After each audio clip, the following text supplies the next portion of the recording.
for Magna College. And guess who is with us today? Is Professor Sarah Williams, who is the Pro Vice Chancellor for External Collaborations of Buckinghamshire University, a academic, a visionary leader, and a change catalyst. Hi, Professor Sarah. Hello, nice to be here. Yeah, nice to have you here. And we've got a very interesting topic today, that is partnership with purpose and redefining global higher education and the purpose of partnership. So, Professor Sarah, as I've seen your profile, you're a academic, a professional practitioner, and an academic. Can you run us through your journey from the last 20, 30 years, I believe? Oh my gosh, yes, 30 years, Ali. 30. 30 years. So I started off working in public relations. I spent about a decade working in public relations in the United Kingdom, mostly on consumer PR, but actually also doing a little bit of community engagement and public affairs work. And then in the early 2000s, I moved into education. So I started teaching public relations in full-time in 2004. I've been doing some guest lectures prior to that, but full-time in 2004. And then I just got the teaching bug. So I ended up teaching PR for many years, and that then morphed into teaching more broadly marketing, communications, marketing. And then that led me to taking on more management roles and having a more management career, which I started in 2016 as a principal lecturer, and I've kind of gone up through the ranks since then, and really have enjoyed it enormously. Have really enjoyed the management side of things. I find that my personality is such that I often have a very clear idea on what I think should be done, which is sometimes a good thing, sometimes not such a good thing. I try not to be too stubborn about it, but I do find I have quite a clear idea of what needs to be done, and so that's really what drives me in management. So I've been doing that since 2016, and then here I am. I find myself here now as Pro Vice Chancellor at Buckinghamshire University. And that is the reason, right? We have seen a lot of interest of all the listeners, right? So we had a lot of audience, right? They were interested to attend that because we're going to talk about partnership with purpose. So if I ask you, like, what does it mean, like having partnership beyond financial consideration? To my mind, finance should be the least of your considerations when you're starting in partnership. We should always be thinking about, what is the impact of this partnership? What are we amplifying? What are we changing? What are we doing together that it wouldn't be possible for us to do independently of one another? And that to me is what partnership is all about. What strengths do we each bring? What are we looking for support on? And how do we collaborate to really leverage our strengths and to create something bigger than our solo entities, better than anything that we could do ourselves. The financial element of it is the enabler. It should never be the rationale. It should never be the driving factor. It should never be the reason for doing it. Partnership should always be, collaboration should always be about shared purpose. It should always be about creating something together that's bigger than you can do by yourself. That's my view on partnership. So as a change catalyst, right, so I've seen your experience, right, all across, right, and you've been a very, very instrumental in all building international partnerships. So do you feel like all international partnerships as a university, can we measure the social impact that these international partnerships are creating in different cultures, countries? I think you can measure the social impact. I don't think it's easy, but I think you can. I think you should is the other question, because as you say, each context is going to have different social elements to it, different social dimensions. So you can't create, I think, one model that suits every kind of relationship that you might embark upon. But I think what you do as part of the partnership is work together to say, what are the things that we're both hoping to get out of this? What is the motivation for both parties here, and how do we measure that? And I think individually, with individual partners, you can create some kind of a social metric that seeks to quantify. I hate quantifying things. I would rather qualify things, but at least seeks to measure in some regard the social impact of what you're doing. I mean, that could be, that could be as simplistic as, well, how many teachers have we trained? How many nurses have we trained? It could be much more sophisticated to say, okay, which parts of the country have we been able to target with teacher training, for instance, that may not otherwise have had access to teachers? How have we made a particular impact on a particular community? And I think the richness of the evaluation comes from those stories, from delving into the intricacies of the relationship, not from counting things. So it means, right, if I just relate that more to SDGs, right, Sustainable Development Goals, right? So do you feel, I guess, this is directly linked with one of the goals, like is, even alleviating poverty, access to the education, right? Do you feel like these partnerships can play a role directly to SDGs? Yes, I mean, they should be directly aligned to them, really. I mean, the SDGs were set up as a means of improving life chances across the globe in a variety of different ways. And I think that's what partnership should also be embarking upon, is to look at the ways in which we improve circumstances for everybody who interacts with that partnership, whether that's students here at BNU or whether it's students at a partner organisation. Everybody should be uplifted by this relationship. So I think that directly links to the SDGs. Are we talking about improving life chances? Are we talking about offering opportunity? Or actually, are we targeting specific issues for specific communities? Are there some communities in a country that needs a teacher and we need to offer teacher training? Are there other communities that need healthcare workers and we can train healthcare workers? So, how are we working with the needs of the communities in the countries in which we operate? And that involves not just the two partners. That actually involves ongoing discussion with local governments, with national governments, to sit down and say, well, what would you need from us? How might we help?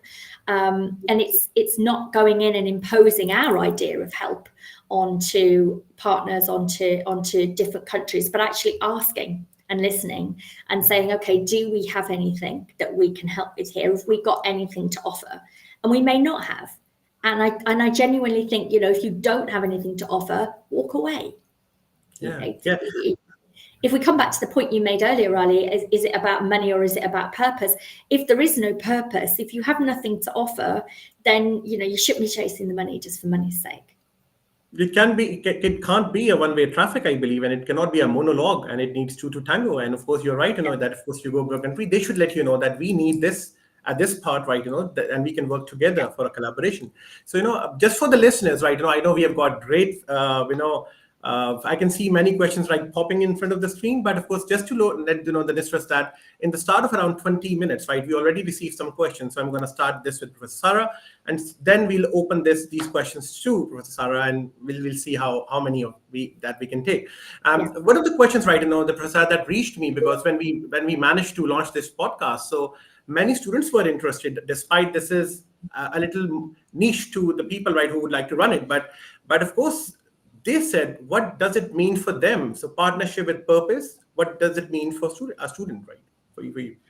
I suppose it depends where that student is, and the way in which they're going to interact with it. But what does the student get out of it? Let me give you an example of a partnership that I had in a previous role.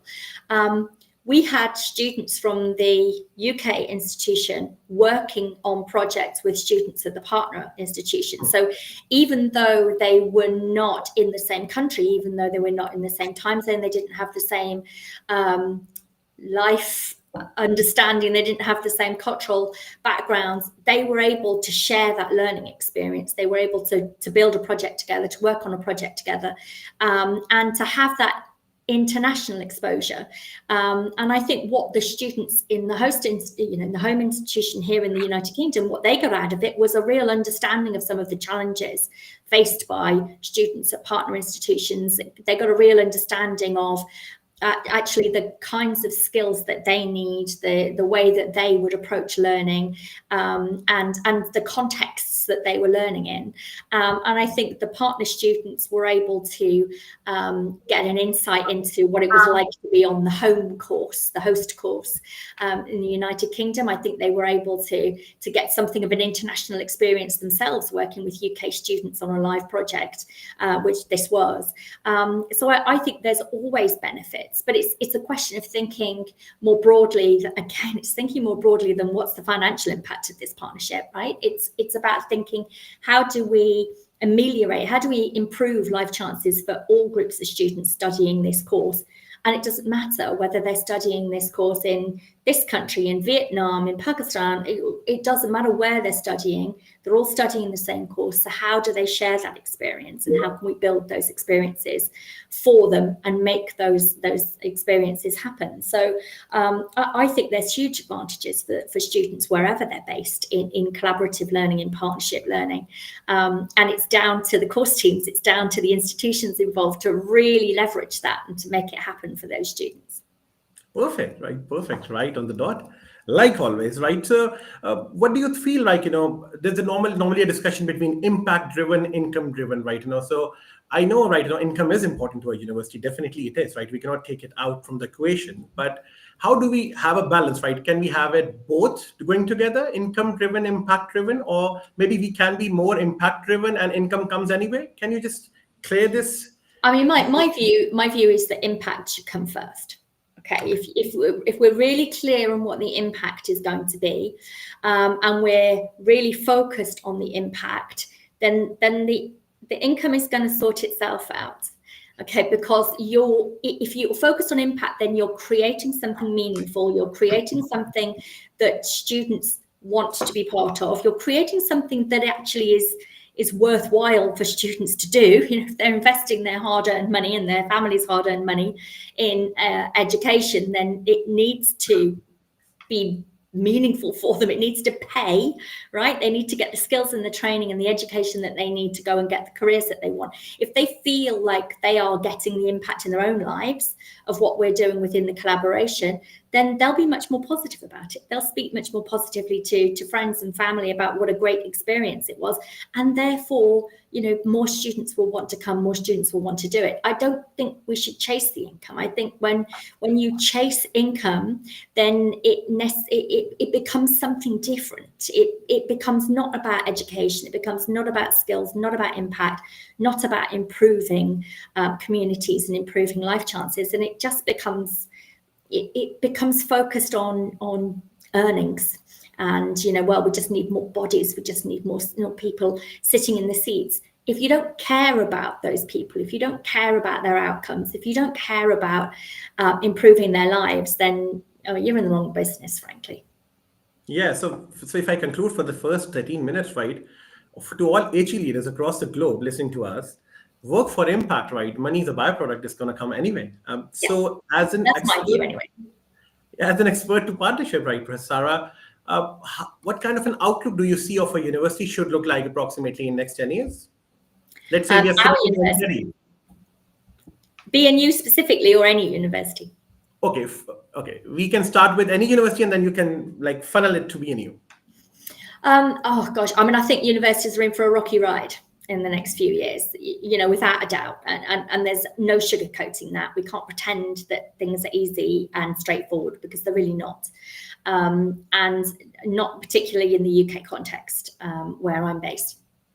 There are an awful lot of competing pressures on universities at the moment, and we have to be really mindful of that. It's going to be, we're going to be navigating some pretty tricky waters in the next few years.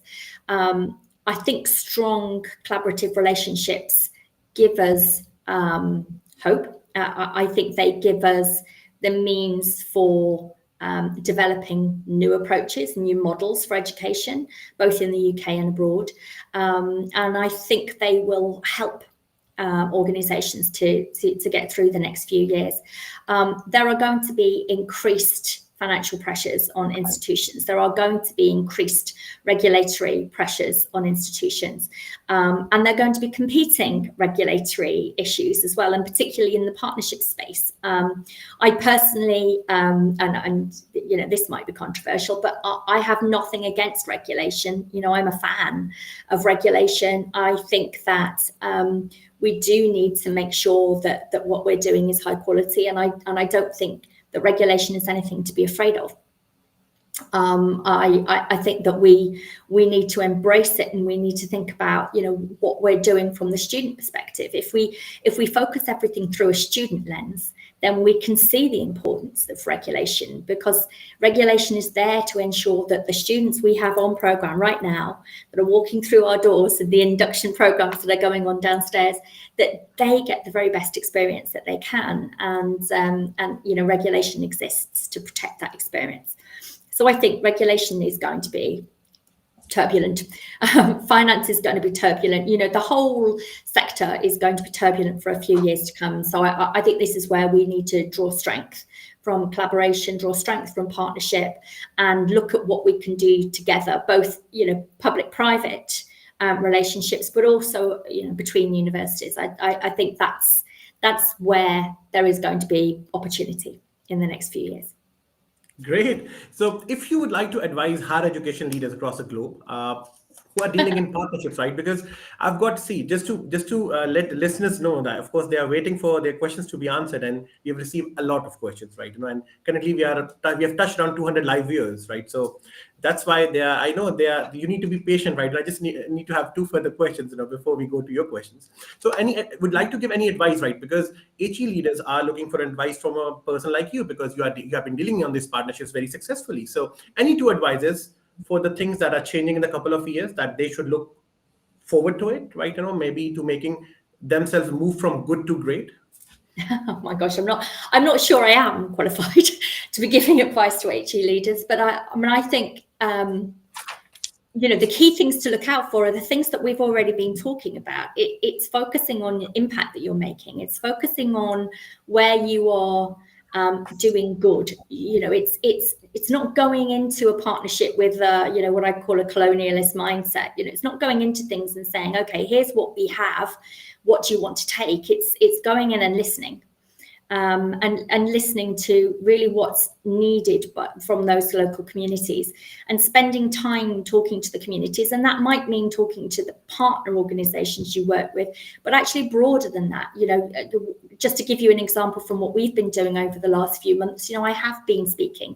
I have been out to Pakistan, where we have a new partnership, a lot over the last few months. And I have been talking to, you know, HEC chairman, I have been talking to the British High Commission, you know, I have been talking to other agencies and other organisations that have a vested interest in skills and education in that country about what they need and what they want from education in their country, so that we're not simply going in there and saying, hey, here's a course that we've got, you know, you're going to love it, just take it as it is.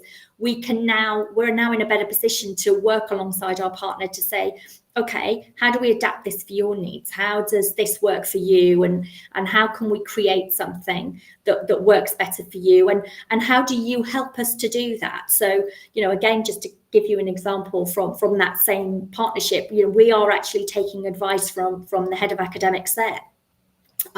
She's also advising us on an area of expertise that she has in regard to online and distance learning delivery. So, you know, be open to learn, be open to finding out, you know, what skills, what expertise do they have that we could benefit from, and how do you add value? I think if those are the things that you keep front of mind in the next couple of years, then you're developing strong, sustainable, healthy, long-term partnerships that will actually help you to ride out some of the storms of the next few years. Okay, and okay, now I guess I can take few questions, right? They're around 20, but I've just funneled out few. Okay, so one of the main questions that has come to us again and again is about AI, right? Because AI has come in quite drastically, rather, and Yep. they have challenged, not made difficultly, but they challenged academicians, right? For assignments, assessments, right? So, and managing partnerships and having these programs accessible to people outside UK, right? How do you feel like, maybe what kind of a challenge academicians going to face, and university is going to face in the coming years, and especially partnerships? AI is a challenge for everybody. I mean, it's not just a challenge for academics. I think it's a challenge, it's an opportunity. I mean, anything that's a challenge is also an opportunity. I think it's going to challenge academics to really think hard about how they assess, and more importantly, why do they assess? What's the point of assessment? What are we assessing for? I think once we are really clear about what we're assessing for, then we can start thinking about the assessment methods. For so many years, we've been wedded to essay, report, written forms of assessment because they are easy to submit, they're relatively easy to mark and give feedback on. But actually, are they fit for purpose? Are they the right vehicle for the why we're assessing? Think about the subject area. Think about also and I see some questions have come in around, careers and skills for future, but think about the career choices that students might be having, and think about what they might want to do, what their outcomes, what are they going to be doing next, and how are we preparing them for that? And I think when we start to reflect on those things, we'll realize that actually those assessment methods were never fit for purpose in the first place. So I think AI gives us a really good opportunity to stop and think, why are we assessing? Then we can think, what are we assessing? And then we can think about how we're assessing it. And I'm pretty sure that by the time we get to that third point, the how we're assessing, we can see a lot of opportunity to actually use AI in assessment, or use different types of assessment that aren't going to fall foul of AI practices. A lot of people in their day-to-day lives are doing different types of project work that doesn't involve writing an essay or writing a report. So, how do we mirror those experiences in an assessed scenario? I think it should lead practitioners to question what they do, to question why they're doing it, and to really focus on assessment for learning rather than assessment of learning. Okay, great. And there's a question that of course come to us, right? And this very specific question, but of course I've been asked, right, on a private chat as well, right? If you can kindly pop into Professor Sarah, because people like to listen to you, right? So that's why. They're saying that in case we talk about fashion, so fashion genre is a kind of different, right? Different countries, right? Can we go for international partnerships in fashion as well? And then we can have standardization or maybe more customized fashion programs to be run internationally? Your say on that? I mean, I think any program can be partnered on. I mean, of course you can have partnerships in fashion. I don't see any issue with that. The issue for me is about the impact. So what is the impact of that? And to my mind, a positive impact would not be standardization. Standardization would be the worst possible outcome, I think, of a partnership that's focused on fashion. Surely the point of a fashion partnership would be to explore different types of fashion and different cultures and the way that cultures express themselves through fashion. So I think standardization sounds like a really horrible prospect to me. But I am not a fashion academic. I am not a fashion expert. But to my mind, yes, of course you can have a partnership in fashion. It comes back to, well, why would you want one? What would be the impact of that partnership? What would be the positive benefit of having that partnership? And how do you leverage that? So there's lots of opportunity, I think, in fashion. But as I say, I'm not a subject expert. That this is not my subject area. But I think there's huge opportunity for people just to learn from each other, to learn about cultural difference, to learn about cultural similarity, and to share different aspects of their culture with the rest of the world. I think that would be a glorious partnership to have. Great. Rosetta, if I may ask you, right, during the live podcast, right, do you have further 10 minutes and I can extend this podcast 10 minutes further, or I need to conclude that in that 3:30?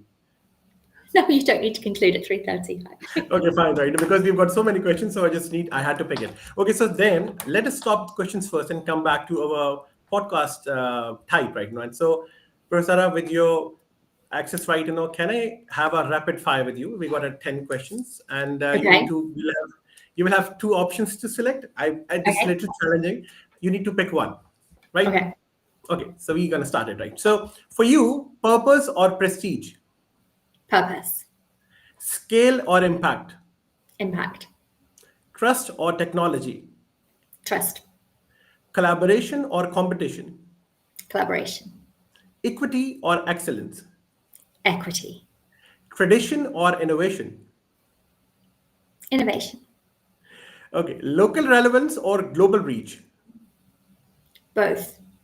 both. Short-term wins or long-term vision, Long-term vision every time.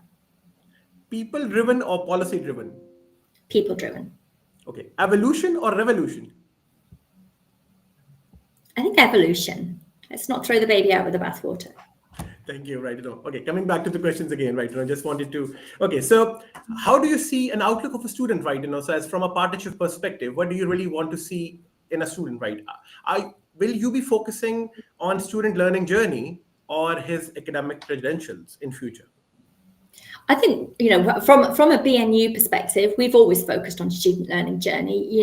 Education is an experience. It's a journey that you go on. It's if you start off being absolutely excellent, then I'm quite certain you're going to end up being absolutely excellent. But the opportunity is for everybody in education, and everybody deserves to have that opportunity. So my passion has always been, how do you give everyone equal opportunity to educate themselves, and how do you make sure that they have the support that they need to take advantage of those opportunities? So that for me is the priority. Okay, so Also, there's also a buzzword, right? Is TNE, transnational education, right? So, do you feel like in the coming future, this will have a rise in the market, or people may start focusing on coming to the respective countries to study, right? You say on TNE model. No, I think TNE, so transnational education. So largely Western education delivered in another country, but I think that model will actually grow in importance, and I think it'll become a lot more popular. A number of reasons. I think the cost of living in different countries is now rising so rapidly. It's making it quite difficult for people to be able to move around the globe as easily as they were able to previously. So cost of living and finance is going to be a key driver of that. But I also think that there's more of a movement of people wanting to improve their own communities and to stay close to family and friends, and to develop lives in their own country, and they want to do that with a solid educational foundation. And I think that's where true collaboration can help them. I have noticed another question in the chat, and I think my answer is perhaps going to relate to it, around reinforcing inequality between global north and global south. And I think that transnational education actually should be focused on dismantling the inequality rather than reinforcing it. I do think models to this point, to date, have done exactly that. I think they have reinforced inequality, and I think largely this, hey, here's a course we've got, we're just going to drop it in and impose it on you, has been a key driver of that. I think where TNE has the potential to improve that situation is where it is genuinely collaborative, where you're genuinely listening and you're developing something, co-developing, co-creating something that actually is focused on the needs of those communities, and actually just uses the skills that the international organization brings to support and develop something unique for that home institution. So my view is that it's going to be all about collaboration and developing individuals in their own circumstances to suit their own needs. For the listeners, it is collaboration, not competition, right? So I guess we all need to work together. Okay, Professor Sarah, there are questions from the students, right? I know they are conscious about getting them answered. So how do you see a student in future, right? I've seen some questions related to their hard skill and soft skills, right? So what do you see this as in future market, right?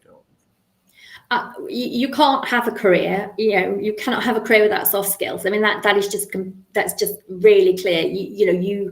Everybody needs to know how to discuss, how to debate, how to negotiate. I mean, there are just some skills that everybody needs to have to be able to operate in life. Let's forget about the workplace for a minute. Everybody needs to have some degree of resilience. Everybody needs to have some degree of self-efficacy. So the soft skills are really important. But you don't sit people down in a classroom and say, today's class is on soft skills and we're going to learn how to do X. You build those through the kinds of activities that you're doing in the classroom. This comes back to the point I made earlier about, what are we assessing for? What are we teaching for? And that will help you to build the kind of teaching and learning experiences that help students to organically develop those soft skills as they're learning, as they're developing their subject specialism. So I don't think it's an either or. There's no kind of dual edge here. You have to have both. You've got to have the expertise. You've got to be developing that. But that doesn't end when you graduate. Okay. Most of my expertise, most of the things I know started to develop the day I left university. You get a foundational knowledge at university, but you have to be committed to continuing to learn throughout the course of your career. You've got to continue to pick that up. And there are some things I'm realizing now that I was taught as an undergraduate, but I'm only realizing them now that I'm practicing them and I'm using them on a day-to-day basis. So it's not a zero-sum game going to university. You don't just go, finish, and that's it. You're done, and you're this perfectly formed thing coming out the other end. Universities are not sausage machines. We're not factory lines. We're not producing products at the end. We are starting people on a journey of discovery and education that hopefully they carry with them for the rest of their lives. Great, right? Okay, so there was a question, right? That's being asked, right? So basically, they said that the content of the universities and the model of the universities, if we talk about business and management, this is more focused on how can you be good at workplace, how can you manage organizational efficacy, organizational development, organizational behavior, people management, right? These are important, but of course, out of around, let's say 20 or 25 modules, right? There might be only one or two on entrepreneurship. So this is where, do we need to really focus on entrepreneurship as well, rather than finding jobs, we start giving jobs for the students? Okay, so this is very kind of business focused rather than partnership focused, I guess. But you can, and I think we probably should teach more entrepreneurship. But an entrepreneur needs to know all of those other things. Yeah. It's great to have an idea, and it's great to have passion, and it's great to be driven by that idea. But your idea isn't going to come to fruition unless you understand financial modeling, unless you understand how to make your business function effectively, unless you understand human resources and employment law and how to manage people, because you're very quickly going to get yourself in trouble if you don't understand these things. So I think the problem comes when we start to see these things as distinct from one another. They're not. There's no, management disciplines versus entrepreneurship. These are, again, these are not in competition with each other. If you're going to be a successful entrepreneur, you really do need to understand how all parts of a business function. Because if you don't understand how all parts of a business function, you're going to have a weak spot. You're going to have a blind spot. And that's going to limit the growth ultimately. You'll bubble along for a few years. You'll probably do quite well for 4 or 5 years. And then your blind spot will come and hit you just when you need it not to. So I think these are all holistic. You need to have an awareness and understanding of all of these different areas to be an effective entrepreneur. Okay. Now, from the perspective of a person or a person who's going to lead partnership from an institution to be with an institution in UK, right? How that person, what kind of a barriers that person may feel, right, as head of partnerships to reach these institutions. For example, if a person as a head of partnership would like to reach Buckinghamshire New University, what kind of a barriers that person may feel in future to have this collaboration, right? So if you come from the perspective of a person reaching for a partnership to have the transnational education availability in their respective country or area. So what kind of the barriers that person may have? I think the first thing is to really understand the organization that you're approaching. So understand what their motivation is. Why might they want to do it? Things like this help. Okay, so, hopefully most people now understand BNU's motivation, understand my motivation. We're not motivated by large student numbers and massive amounts of income. We're motivated by making a positive impact. So what motivates the organization that you're approaching? Then, be sure you know who is the right person there to approach, have the right conversations. I think start off from a position of curiosity, ask questions. The first question I'm always asked is, I want to partner with you. How do I go about it? My question is, well, why do you us? Why do you want to partner with us? So spend some time getting to know the university that you're speaking to. Find out what makes them tick. Why might they be interested in you? And start developing a relationship. Partnerships, collaboration is built on relationships. If you go in cold and you don't have a relationship with anybody there, then you're probably going to get a fairly cold response, because they don't know who you are, they don't understand what it is you're offering, and they don't know why they should be interested in having a conversation with you. So I say approach with curiosity, ask questions before you start kind of laying on the line what you want. And again, I get approached a lot from people saying, right, I want to run your MBA. I want to run your business program.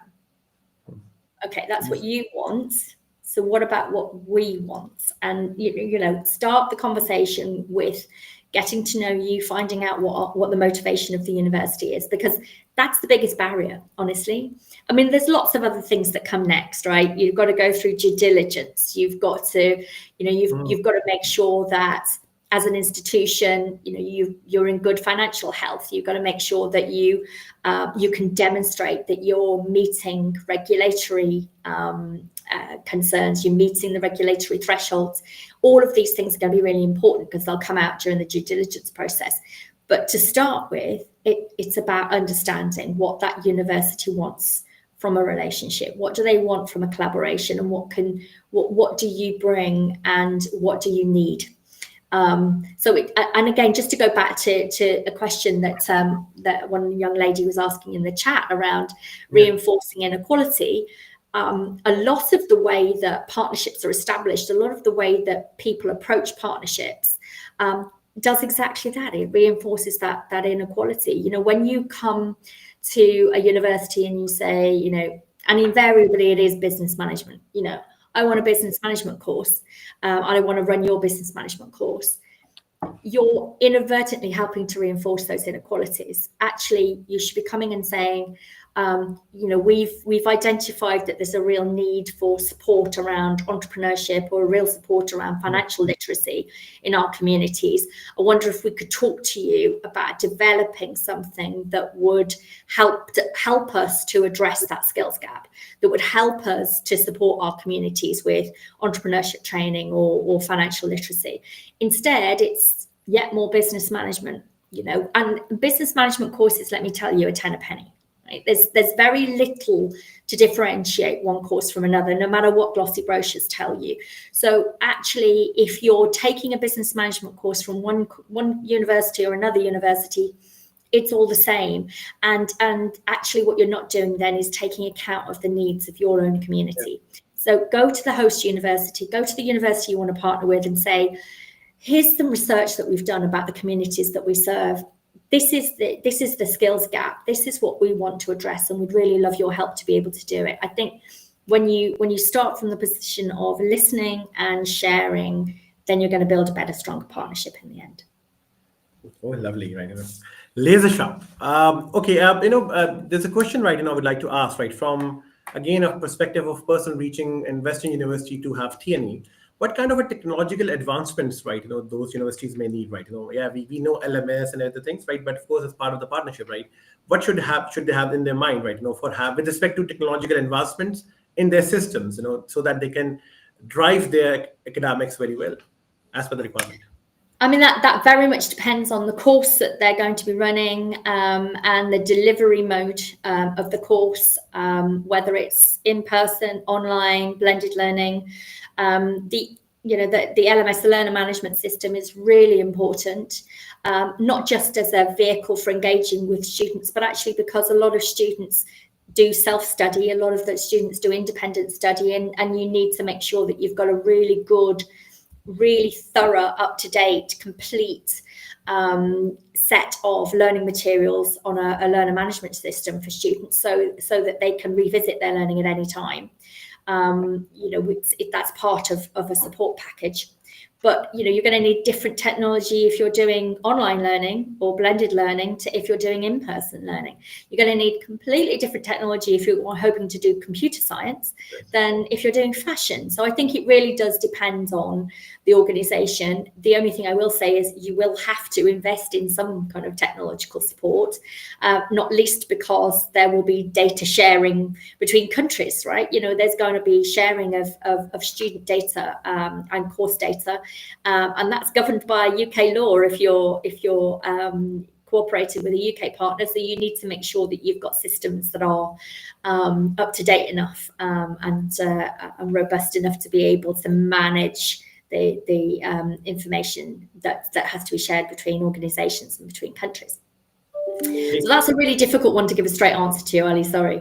I know. The topic is a niche. I know, but of course we've got so many questions. So thank you so much for listeners. But I'm going to ask you the last question, right? Okay. Before we conclude, and of course, I'll of course like to apologize to all the listeners who have put in a lot of questions and if they've gone up now. But of course, I'd like to. I was writing some of the questions which are really important, so I just like to ask the last question. The question was on quality, right? Do you feel when we have TNE running, right? So how do we manage quality? And so the students will have a different effect of studying in UK or outside UK, except have like experiencing cross-cultural domains. Otherwise, because they will be studying their own culture, maybe the assignment briefs are relevant to the respective organizations, not globally. So except that, will there be any difference of having the quality, or I don't want to say standardization, but quality? I mean, they shouldn't be. I mean, quality is around quality shouldn't be culturally specific. Okay, that shouldn't be culturally dependent. Quality is around the nature of the materials, the nature of the learning environment, the nature of the learning and teaching, and so it shouldn't matter whether that's contextualized or not. The standard should be the same. Students should have a right to expect a really high quality virtual learning platform that has not just lecture slides, but actually support materials and exploratory video and further reading and maybe some activities to do, some quizzes and things.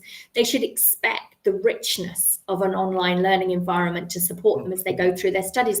They should also expect really engaging teaching and learning to take place in the classroom. Not just, hey, here's 70 slides that I'm going to put up on a wall behind me and I'm going to talk for 2 hours.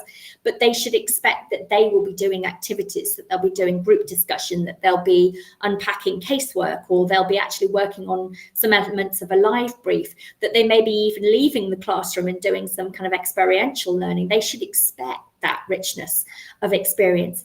They should expect high quality support pastorally, high quality study skills support. They should expect good access to systems, good access to computer systems and the support that they need to do their studies. So that for me is quality. Quality is about making sure that the student has an amazing experience on their course, and that can be maintained wherever you are in the world. Just because you don't have the highest possible tech, I mean, okay, you're in the mountains, say you're in the Atlas Mountains right now, and you've just got a classroom and you've got some blackboard and some chalk to write with. There should still be an engaging learning experience. You can still create that for the students, and that to me is a high quality learning experience. Everything else is bells and whistles around the outside, but it's the interaction between the student and the teacher and the learning that comes from that interaction and from interacting with their fellow students that is really the foundation of good quality. Thank you, Professor Sarah. I can listen this for next 2 hours, right? Believe me, and even the listeners, right? We have touched to the one of the top listening series, right? We have touched around 250 live listeners, and we've got around 150 plus comments, right? They're going to keep coming. So for the listeners, this will remain live on socials, and you can keep commenting. And of course, Professor Sarah has a tough schedule, but of course, in case she sees any comments, right, she can reply of your comments and on the chat. So, Prasad, thank you so much for your presence today. And we can really stretch this out for further 1 hour. But of course, I know time is precious. So, any final words for the partnership? Who maybe 2, 3 buzzwords, right? Focus on this, and this. For HE leaders dealing in partnership, or maybe people interested in having partnerships with Western universities. Any 2, 3 words, concluding remarks? I think it can be summed up by saying focus on impact, not income. Lovely. Impact, not income. I guess this should go Impact. as hashtag. Impact, not income. Hashtag Yeah. impact, not income. Thank you so much, Professor Sarah. See you another time, and look forward to seeing you again in another podcast. Thank you. Thank you for having me. Thank you so much. Bye-bye. Bye-bye.